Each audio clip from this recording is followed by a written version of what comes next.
Every day you see it. Someone your age, someone you went to school with, someone who used to struggle. Now they're traveling, upgrading, posting wins. New car, better apartment, nice watch, perfect lighting.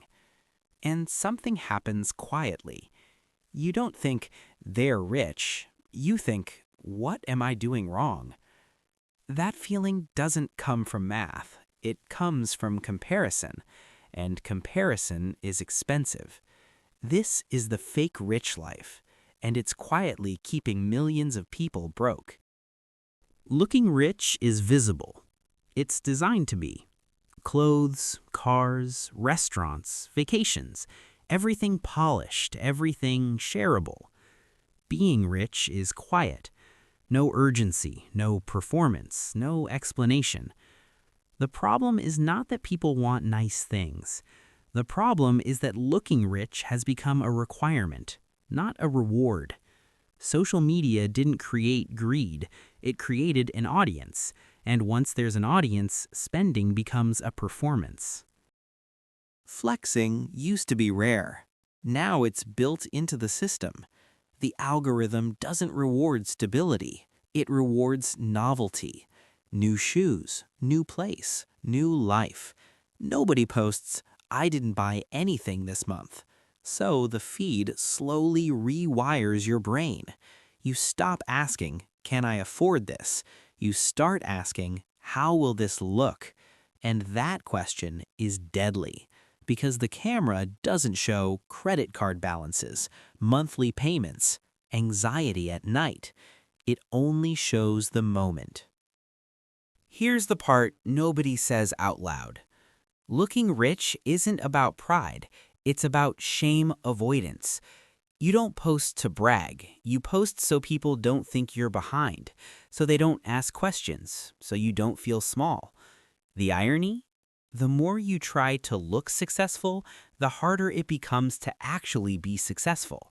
Because shame is a terrible financial advisor.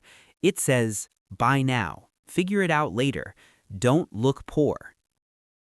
Real wealth is boring.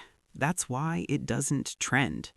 No upgrade story, no dramatic reveal, no applause, just consistency. Real wealth looks like saying no without explaining, wearing the same jacket for years, not needing to impress strangers. It doesn't photograph well, because the best part of wealth is what you don't have to do. No rush, no panic, no pretending. Fake rich life doesn't bankrupt you overnight. It bleeds you monthly. Car payment, insurance, maintenance, rent upgrade, furniture upgrade, lifestyle upgrade, subscriptions you forgot about, experiences you felt pressured into. Nothing dramatic, just constant pressure.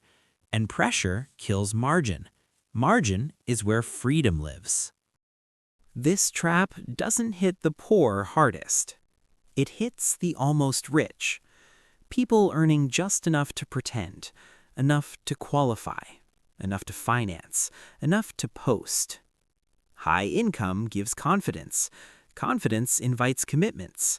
Commitments remove options. That's why people making six figures still feel trapped, because looking rich raised their cost of existence. Social media teaches one lie very well, that everyone else figured it out. You don't see the parents helping, the debt, the burnout, the lease instead of ownership. You see a highlight and compare it to your behind the scenes. That comparison creates urgency. Urgency leads to bad money decisions. Always. There's a moment, right after progress. First raise, first business win, first good year. You can lock in the win quietly or spend it publicly. Most people choose visibility because validation feels like success. But validation doesn't compound. Cash flow does. Everyone wins from the fake rich life. Brands get customers, banks get interest, platforms get content. Everyone except you. They don't want you wealthy. They want you consistently spending, just enough to stay in the game, just enough to stay stressed. That's not an accident. That's the model. The escape isn't dramatic. It's quiet. You stop upgrading for optics. You stop explaining your choices. You stop competing with ghosts. You build a life that works, even if nobody sees it. That's when money starts behaving. The real flex is not being impressed, not needing approval, not rushing, not explaining. Looking rich is loud. Being free is silent. And once you understand that, you stop spending to look like something and start building something that lasts.